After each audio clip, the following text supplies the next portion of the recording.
السلام علیکم. آج ہم نمرہ احمد کے ناول مالا کی ایپیسوڈ نمبر 11 سنیں گے. چند لمحے کے لیے ہم اس ہوٹل سویٹ میں ہوئی ملاقات کی طرف واپس جاتے ہیں. اب میں تمہیں ایک تیسری بات بتاتا ہوں کیف جمال. ماہر فرید کی آواز میں سختی در آئی. وہ کیف کے سامنے کھڑا تھا. تمہارے خیال میں اتنے پرسنل معاملے کے لیے میں تم جیسے لوزر کو کیوں ہائر کروں گا؟ اس طرز تخاطب پہ کیف جمال کے کانوں کی لوئیں سرخ ہوئیں. شاید اس لیے کہ میرے پاس کچھ ایسا ہے جو آپ کو چاہیے. درست. ماہر فرید نے اثبات میں سر ہلایا. جانتے ہو وہ کیا ہے؟ کیف نے سوچنے کی کوشش کی. وہ ایک ناکام اور مقروض انٹرپرینیور تھا. وہ ایک عام سا فوٹوگرافر جسے کوئی لوزر کہتا تھا تو کوئی کیا کہتا تھا. اس کے پاس ایسا کیا تھا جو ماہر فرید کو چاہیے تھا؟ سوچ لیا. نہیں سمجھ میں آیا. اب میں بتاتا ہوں. ماہر فرید بولا تو اس کی آنکھوں میں استہزائیہ تھا. تمہارے پاس. وہ رکا. توقف سے کیا. کچھ بھی نہیں ہے.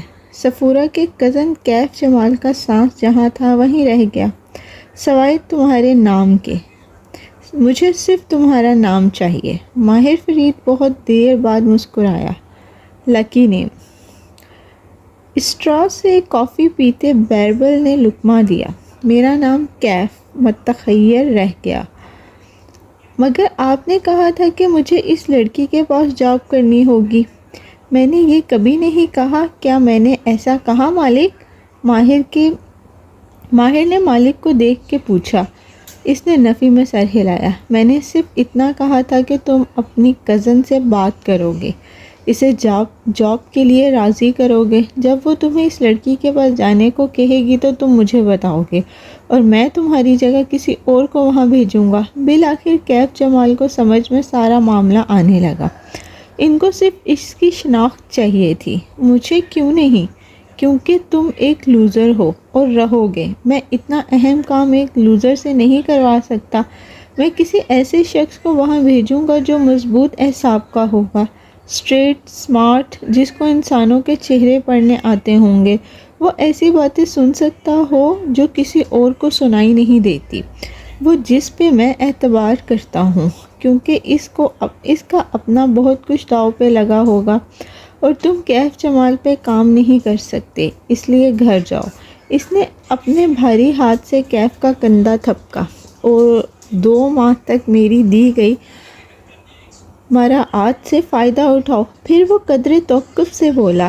تم نے پوچھا تھا کہ تم 2 ماہ کے بعد بھی اس لڑکی کی جاب کر سکتے ہو یا نہیں. تو یہ میرا جواب ہے. تم اس کی جاب نہ پہلے کرو گے اور نہ بعد میں. میں وہاں کسی اور کو بھیجوں گا. تھوڑی دیر بعد کیف جمال روپوں کا پیکٹ لیے وہاں سے نکلا تو اس کے کندھے ہلکے تھے.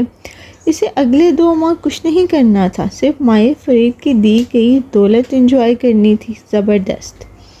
انسان کا نام اس کی پہچان ہوتا ہے، اس کی شخصیت نہیں. جو انسان ہمیں اپنا جو نام بتاتا ہے ہم اس کو اسی نام سے پکارتے ہیں. خود کو کیف جمال کہلوانے والا نوجوان اس وقت ایئرپورٹ پر کھڑا تھا. اس نے کشمالہ کے جانے کا انتظار کیا اور ایک دفعہ پھر سے ڈومیسٹک فلائٹ کے بورڈ کو دیکھا. میں کسی ایسے شخص کو وہاں بھیجوں گا جو مضبوط اعصاب کا مالک ہوگا. پھر اس نوجوان نے سر پہ پی کیپ پہنی اور جیبوں میں ہاتھ ڈالے مخالف سمت میں چلنے لگا. وہ ڈومیسٹک فلائٹس والے حصے کی طرف نہیں جا رہا تھا. جو اسمارٹ ہوگا، اسٹریٹ اسمارٹ، جس کو انسانوں کے چہرے پڑھنے آتے ہوں گے. پی کیپ والا نوجوان چلتے ہوئے بار بار وقت دیکھتا تھا. اسے دیر ہو رہی تھی. سامنے انٹرنیشنل فلائٹس کا بورڈ چمک رہا تھا. وہ سیکیورٹی سے گزرنے کے بعد اب ایئر لائن کاؤنٹر کی طرف آ رہا تھا. مطلوبہ کاؤنٹر کے سامنے چند قطاریں بنی تھی. اس نے رک کر دیکھا. اکانومی کلاس، بزنس کلاس اور سیدھا بزنس کلاس کی طرف بڑھ گیا. بورڈنگ پاس لے کر وہ پاسپورٹ کنٹرول تک آیا اور اوورسیز پاکستانیوں، بیرون ملک مقیم پاکستانیوں کے کاؤنٹر پہ جا کے رکا.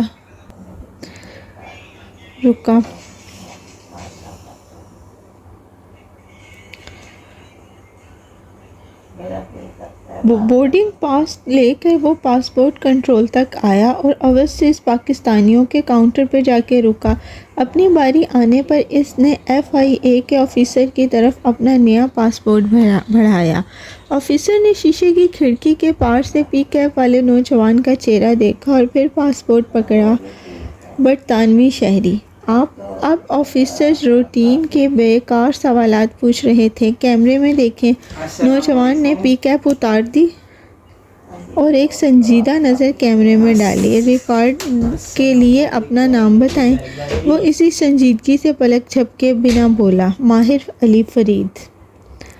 آفیسر نے بورڈنگ پاس دیکھنے کے باوجود پوچھا، کہاں جا رہے ہیں؟ استنبول۔ کیوں؟ گھر ہے وہاں میرا۔ اب جاؤ۔ لہجے کا اکھڑ پن واضح تھا۔ آفیسر نے ایک ناپسندیدہ نظر اس پہ ڈالی اور پاسپورٹ اسٹیمپ کر کے اس کی طرف بڑھا دیا۔ کچھ دیر بعد وہ جہاز کے اندر بیٹھا کھڑکی سے باہر دیکھ رہا تھا۔ جب جہاز ٹیک آف کر گیا تو نیچے پھیلا لاہور چھوٹا دکھائی دینے لگا۔ تو ترکش ایئر ہوسٹس نے آ کے ایک دفعہ پھر پوچھا، کیا میں آپ کو ویلکم ڈرنک آفر کر سکتی ہوں؟ پہلے ترکش قہوہ، پھر ٹھیک آدھے گھنٹے بعد استنبول ڈبل شاٹ۔ اس نے سنجیدگی سے حکم دیا اور پیر لمبے کر کے فٹ ریسٹ پہ رکھ لیے۔ پھر فوڈ ٹرے پر لیپ ٹاپ سیٹ کیا اور اسکرین روشن کی۔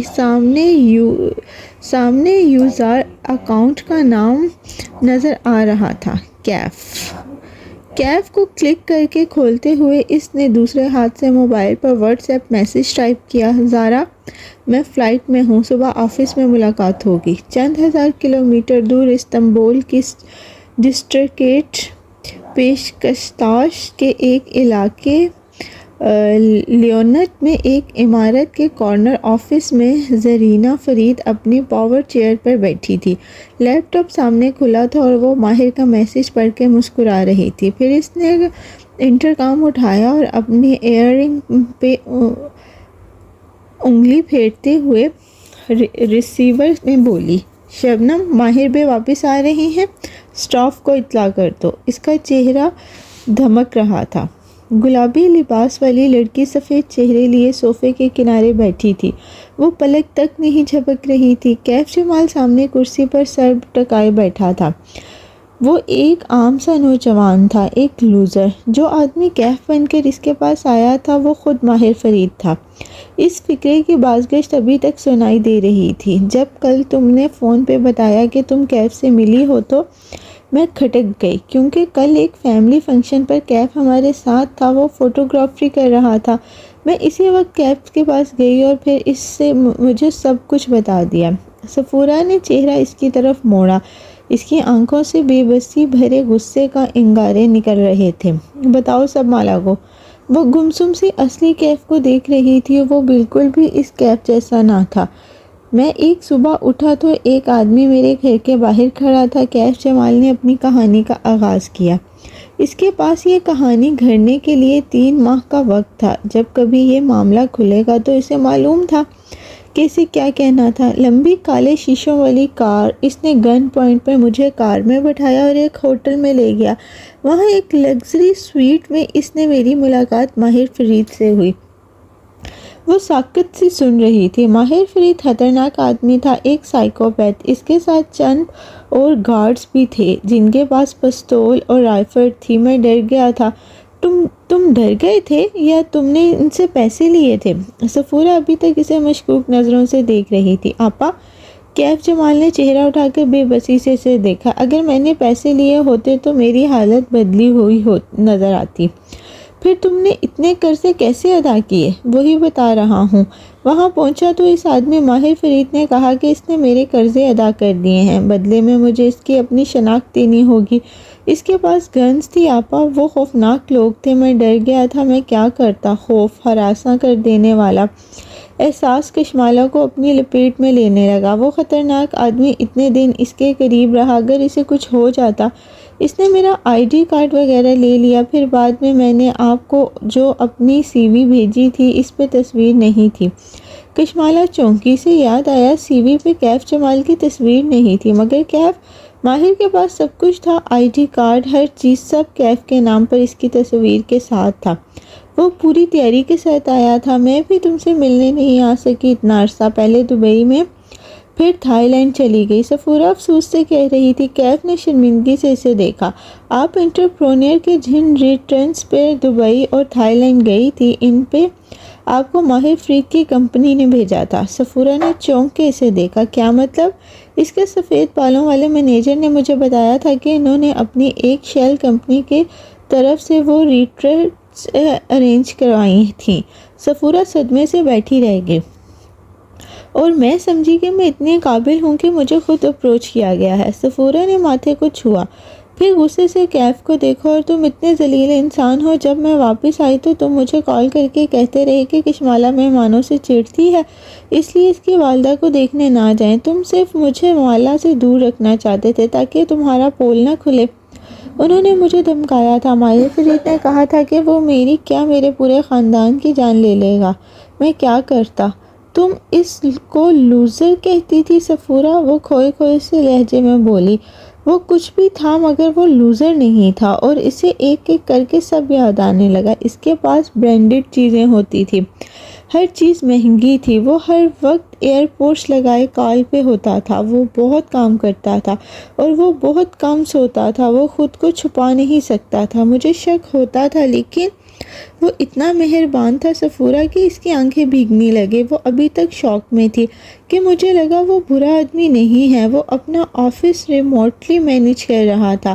کیف جمال دھیرے سے بولا، اس کے پاس اتنا وقت تھا، وہ سی ای او تھا۔ سی ای او ہارڈ نہیں، ورک سمارٹ کرتے ہیں، یعنی کم وقت میں کام کرتے ہیں۔ اس نے تمہیں کیوں ہائر کیا؟ تمہارے اندر کون سے سرخاب کے پر لگے تھے کیف؟ صفورہ ابھی تک غصے سے کیف کو دیکھ رہی تھی۔ کیف نے سر اٹھا کر اسے دیکھا۔ میرے نام کی وجہ سے کیف؟ اس کے نام میں ایسا کیا تھا؟ یہ اس کے باپ کا نام تھا۔ کمرے میں سناٹا چھا گیا۔ وہ بس یک ٹھک اسے دیکھ رہی تھی۔ میں نے اسے گوگل کیا تھا، اس کے انٹرویوز مجھے مل گئے تھے، لیکن وہ اس کے بعد میں ہٹوا دیے۔ اس نے اپنا سوشل میڈیا بھی بند کر دیا۔ مجھے نہیں معلوم تھا کہ کیوں۔ اب سمجھ آیا کہ وہ خود گارڈ بننے جا رہا تھا، مگر کشمالہ کی سوئی ایک جگہ اٹک گئی تھی۔ کیف اس کے باپ کا نام تھا؟ وہی باپ جس کو اس نے ایکسیڈنٹ سے مار دیا؟ جو ایکسیڈنٹ سے مرا وہ اس کا سوتیلا باپ تھا۔ اس کا اصل باپ اس سے کئی سال پہلے برین ٹیومر سے مرا تھا۔ اس کا نام قاسم فرید تھا، قاسم علی امتیاز فرید۔ اس کے نام کے پہلے حروف کو جوڑ کر کیف بنتا ہے۔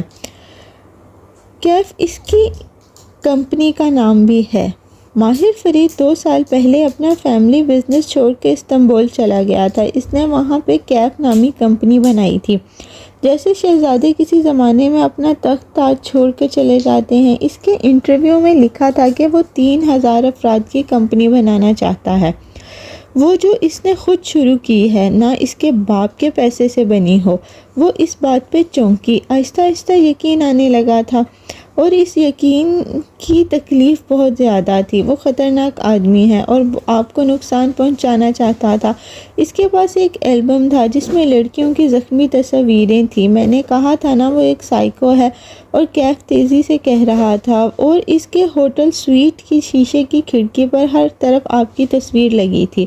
وہ آپ کو عرصے سے سٹاک کر رہا تھا۔ وہ اس کی بات سن رہی تھی یا شاید نہیں سن رہی تھی، اسے صوفے کی گدی کو مٹھیوں میں بھینچی بیٹھی رہی۔ وہ کچھ بنا رہا تھا، کسی بزنس پلان پہ کام کر رہا تھا۔ اسے یاد آیا مگر نہیں، وہ کچھ اور بنا رہا تھا۔ پھر وہ چونکی۔ ماہر فرید وہ کیا ہے؟ وہ کام کیا کرتا ہے؟ اس کی آواز آہستہ تھی۔ وہ آرکیٹیکٹ ہے، معمار۔ وہ اس ایک لمحے میں سارے پزل کے ٹکڑے ایک ساتھ فٹ بیٹھتے گئے۔ وہ عمارتیں بناتا تھا، یونیک عمارتیں۔ کیف اس کا آرکیٹیکچر فرم ہے۔ وہ اپنے آفس سے 3 ماہ کی چھٹی پہ آیا تھا کیونکہ اسے ایک خاص عمارت بنانی تھی۔ مجھے اس کے مینیجر نے بتایا تھا۔ وہ آرکیٹیکٹ تھا، اور ماہی کہتی تھی جنوبی آرکیٹیکٹ صرف سیاہ اور سفید پہنتے ہیں، جن کے لیے سرمئی زون کچھ نہیں ہوتی۔ کشمالہ کے چہرہ دونوں ہاتھوں میں گرا لیا، آنکھوں سے گرم گرم آنسو بہنے لگے۔ سب جھوٹ تھا، سب فریب تھا۔ اسے زندگی میں کسی انسان سے اتنی نفرت محسوس نہیں ہوئی تھی جتنی ماہر فرید سے ہوئی تھی۔ میں تمہیں کبھی معاف نہیں کروں گی کیف۔ اس نے دل ہی دل میں اس کیف کو پکارا جو اتنا عرصہ اس کے ساتھ رہا تھا۔ اور گزشتہ روز فلائٹ پہ بیٹھے لیپ ٹاپ پہ کام کرتے ماہر فرید نے رک کر جیب سے ٹھنڈی خطائی نکال کے دیکھی تو اس کے چہرے پر ایک زخمی تاثر بکھر گیا۔ میری خواہش ہے کہ تم مجھے کبھی معاف نہ کرو مالا۔ اس کی کناروں سے ٹوٹی ہوئی خطائی واپس جیب میں ڈال دی۔ ہر ٹوٹی چیز جڑنے کے قابل نہیں رہتی۔ استنبول۔ وہ تینوں اس وقت فاسٹ فوڈ کے کنارے بنے ایک ریسٹورنٹ میں موجود تھے۔ اس اطراف میں استنبول کے جامنی شام پھیلی تھی۔ عبد المالک اور زرینہ ساتھ ساتھ بیٹھے تھے جبکہ بیربل ان کے مقابل برجمان تھا۔ بائیں جانب ریسٹورنٹ کی گہما گہمی تھی اور دائیں جانب بوسفورس کا اندھیرا ہوتا پانی دکھائی دیتا تھا۔ ٹھنڈی ہوا کی آواز کے ساتھ چھری کانٹوں کی آوازیں سنائی دے رہی تھی۔ ماہر پہنچ چکا ہوگا، چھری کانٹے سے کباب کا ٹکڑا توڑتی زرینہ بولی تو لہجے میں خوشی تھی۔ وہ بڑی سیاہ آنکھوں اور کندھوں تک آتے بالدار بالوں والی خوبصورت لڑکی تھی۔ کانوں میں بڑے ایئر رنگز اور گردن میں سنہرے رنگ کے 3-4 مختلف سائز کی زنجیریں تھیں۔ کیا وہ ہمیں جوائن کرے گا؟ مالک نے پلیٹ سے نظریں ہٹائے بغیر پوچھا۔ وہ ہمیشہ کی طرح 3 پیس سوٹ میں ملبوس سفید بالوں کو جلد سے برابر کیے ہوئے تھا۔ چہرے کی پتھریلی سنجیدگی برقرار تھی۔ جی بابا، میں نے اسے لوکیشن بھیج دی تھی۔ وہ ساتھ ساتھ واٹس ایپ بھی چیک کر رہی تھی۔ چہرہ خوشی سے تمتما رہا تھا۔ وہ نہیں آئے گا، بیربل نے لقمہ لیتے ہوئے کہا تو دونوں نے ہاتھ روک کے اسے دیکھا۔ ان کو اپنی طرف دیکھتے پا کے بیربل نے مسکرا کے شانے اچکائے۔ کیونکہ وہ آتے ساتھ ہی تمہاری شکل نہیں دیکھنا چاہے گا۔ اس کو مخاطب مالک تھا جس نے بس ایک نظر بیربل کو دیکھا اور سر جھٹک کر کھانا کھانے لگا۔ زرینہ نے ایک تادبی نظر بیربل پر ڈالی لیکن اسے پرواہ نہ تھی۔ گھنگریالے بالوں والے بیربل ایک کان میں بالی پہنے جینز اور جوگرز میں ملبوس تھا۔ کلائی میں 2-3 بریسلیٹ بھی تھی اور کالے سلور۔ زارا، وقتاً وہ کھنگارا، اگر ماہر نے تمہارے بابا سے کیا وعدہ پورا کیا تو ان کے ساتھ واپس چلا گیا تو کیف کون سنبھالے گا؟ وہ خلا میں دیکھتے ہوئے انگلیوں میں گنتا جمع تفریق کر رہا تھا۔ ظاہر ہے تم دونوں ایک ملک میں نہیں رہو گے۔ زرینہ نے کی رنگت بدلی، آنکھوں میں برہمی در آئی۔ وہ آگے کو جھکی اور حتمی انداز میں بولی، جہاں ماہر ہوگا وہیں زارا ہوگی۔ بیربل مسکرا کر کھانے کی طرف متوجہ ہو گیا اور زارا کا موڈ خراب کرنے میں کامیاب ہو چکا تھا۔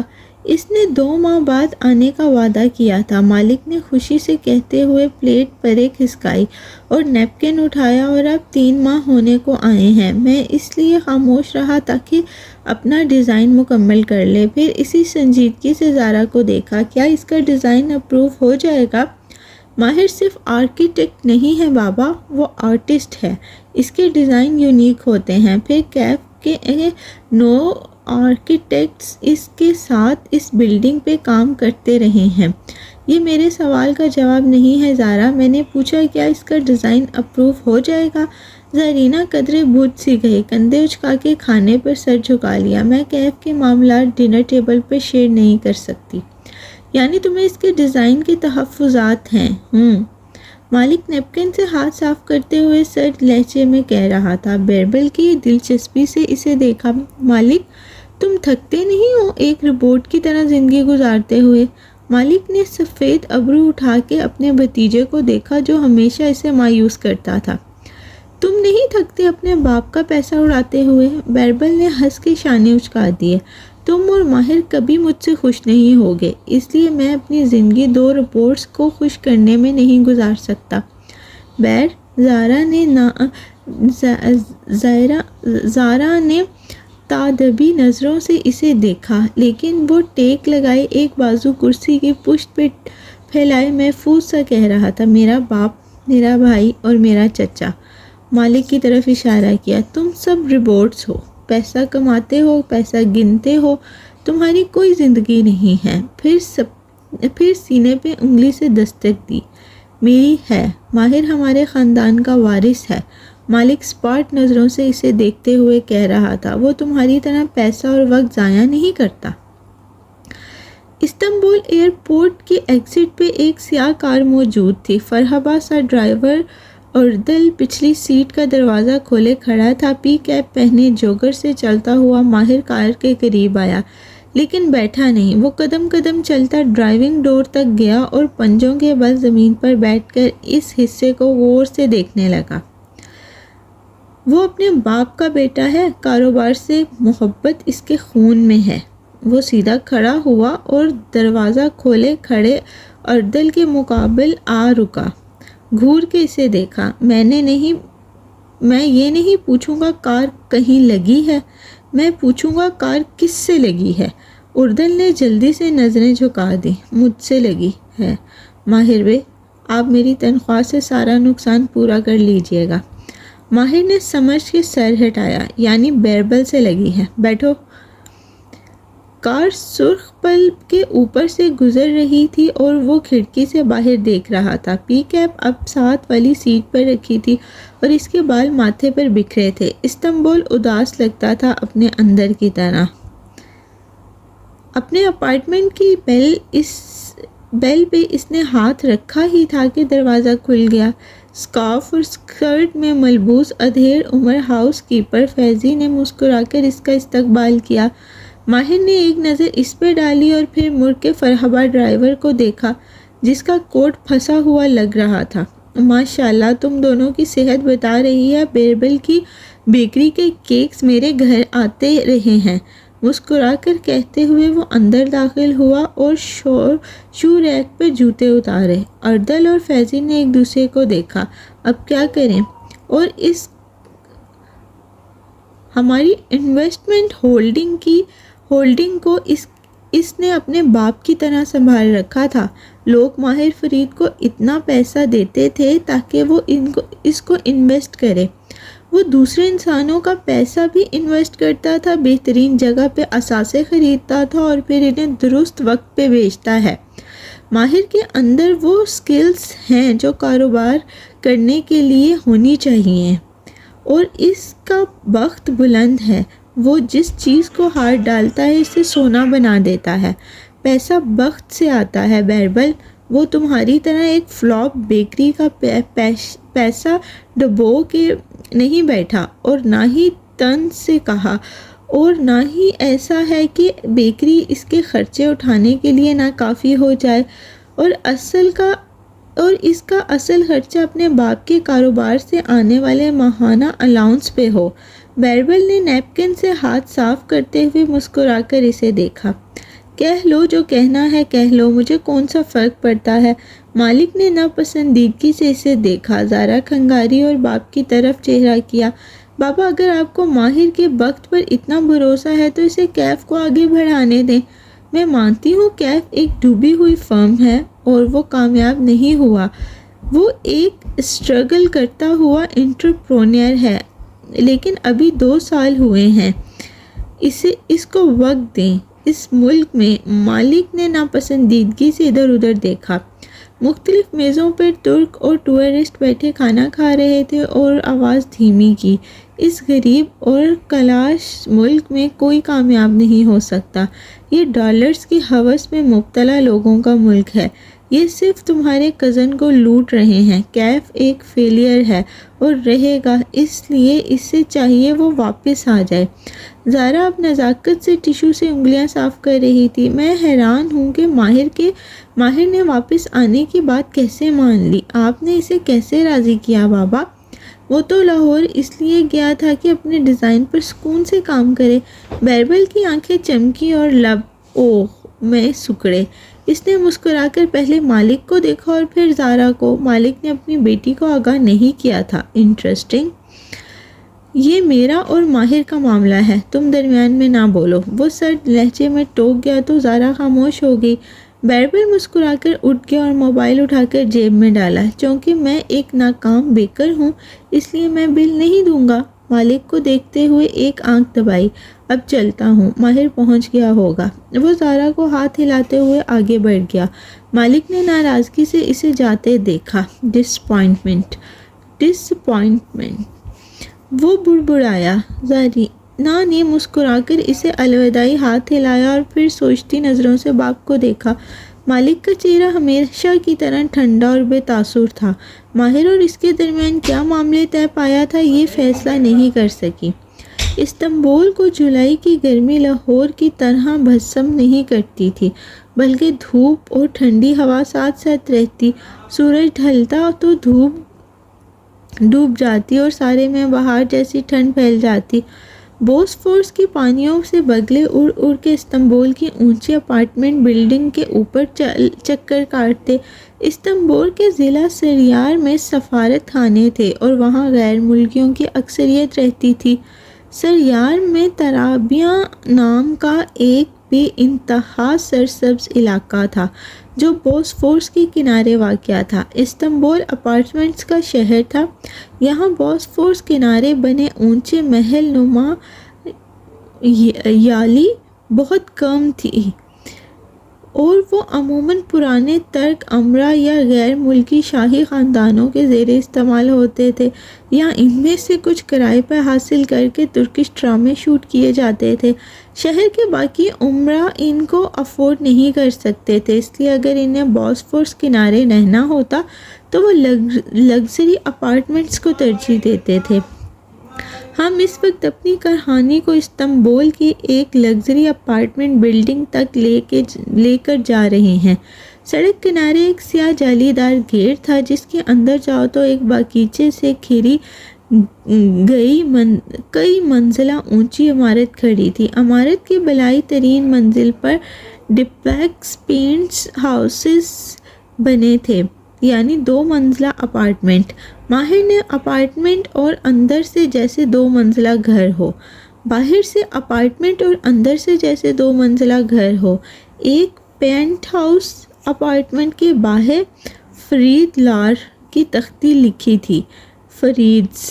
بیربل گھر میں داخل ہوا تو ہمیشہ کی طرح سامنے ایک سفید راہداری نظر آئی جو لیونگ روم تک جاتی تھی۔ اس نے رک کے جوتوں کے سٹینڈ پہ جوتے اتارے، جاگرز اتارے اور چابیاں ہاتھ میں گھماتا ننگے پیروں سے آگے آیا۔ سامنے ایک وسیع لیونگ روم تھا، 1 منزلہ 2 منزلہ اونچی گلاس وال تھا جس کے پردے سیاہ اور سفید تھے۔ اس وقت وہ ہٹے ہوئے تھے اور ان کے پار بوسفورس کے سیاہ پانی اور کنارے پر کھڑی کشتیاں نظر آتی تھیں۔ لیونگ روم میں ہر چیز سفید اور سیاہ رنگ میں مزین کی گئی تھی، وہاں کوئی تیسرا رنگ نہ تھا۔ ایک طرف لکڑی کی سیاہ سفید زینہ اوپر جاتا تھا جہاں ایک منی لاؤنج بنا تھا اور وہاں بیربل کا کمرہ بھی تھا، لیکن ابھی وہ اس کمرے میں نہیں جا سکتا تھا، اسے تفتیش کے ایک کڑے مرحلے سے گزرنا تھا۔ لیونگ روم میں ایل کی شکل کا سیاہ رنگ کے طویل صوفے رکھے گئے تھے۔ سامنے ایک آتش دان تھا جس کے آگے 2 سیاہ ونگ چیئر رکھی تھی۔ بیربل نے لیونگ روم میں قدم رکھا تو سامنے ماہر فرید بیٹھا نظر آیا۔ وہ ٹانگ پر ٹانگ جمائے ننگے پیروں سے وہاں بیٹھا تھا، پی کے میز پر رکھی تھی اور اس کی شیو بڑھی ہوئی تھی۔ خوش آمدید برو۔ بیربل مسکرا کر قریب آیا، لیکن ماہر نے وہیں سے ہاتھ اٹھا کر اسے روک دیا۔ اس کا چہرہ سنجیدہ تھا۔ وہ درمیان میں رک گیا، بظاہر نہ سمجھی سے اسے دیکھا۔ میری کار پہ ایک ڈینٹ ہے، جیسے یہ کہیں لگی ہو اور بعد میں مرمت کر کے اسے مٹانے کی کوشش کی گئی ہو۔ اردل بالکل دھیان نہیں رکھتا تمہاری کار کا، وہ سینے پہ بازو لپیٹے افسوس سے بولا۔ ماہر نے ابرو اٹھائی۔ اردل؟ اور یہاں؟ اس نے آتش دان کی طرف اشارہ کیا۔ ایک سفید سوان رکھی تھی جو مجھے کسی نے تحفے میں دی تھی، وہ غائب ہے۔ پھر اس نے سامنے بنے سفید اوپن کچن کی طرف اشارہ کیا۔ وہاں سامنے کاؤنٹر پہ میرے مگ سجے تھے جن میں سے 3 غائب ہیں۔ لیونگ روم کے پردے کی طرف اشارہ کیا۔ ادھر ایک کارنر لیمپ تھا جو اب موجود نہیں ہے۔